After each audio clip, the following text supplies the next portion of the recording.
Welcome back to Eatsy, where if we can make steamed pork ribs with black bean sauce, then so can you.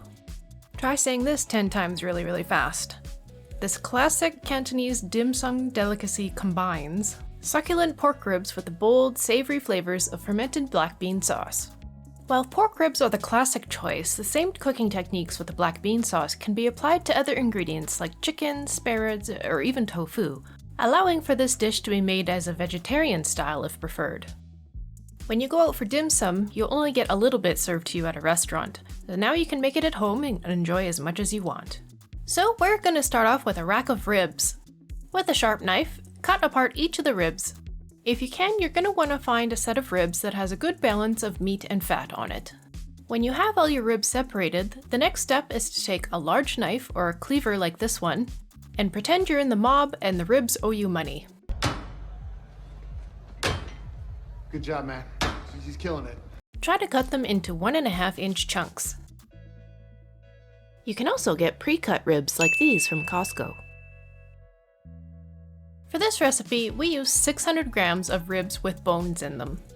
When you get them all cut up, put them in a bowl. Make sure that your bowl is large enough that you'll be able to stir them around. Next, we're going to add 1 large spoonful of cornstarch. Then we're going to add enough water to cover the ribs and gently massage them around in the liquid for about 20 seconds. Once you've drained the cornstarch water, we're going to add 1 teaspoon of sugar, half a teaspoon of salt, half a tablespoon of light soy sauce,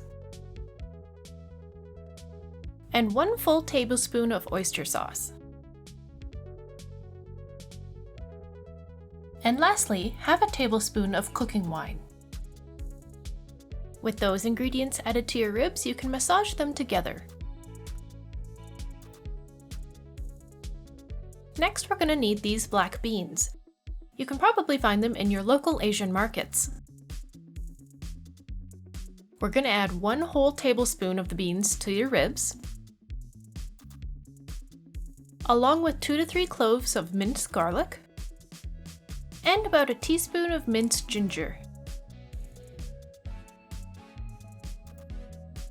Mix all those together, and then we're going to add about a tablespoon of cornstarch. And lastly, you'll want to add about half a teaspoon of oil, and make sure you click the subscribe button. The next step is to place your ribs in a heat-proof, shallow dish or plate. Here, we're using a glass pie plate to make sure that it can withstand all the heat from the steaming process. Whatever type of dish you use, ensure that the plate is large enough to hold all the ribs in a single layer. This will allow for even steaming. Before you cover your ribs to marinate them, you can add some peppers to the top for some color. Here we used bell peppers, but if you want, you could use chili peppers to make them a little zingier.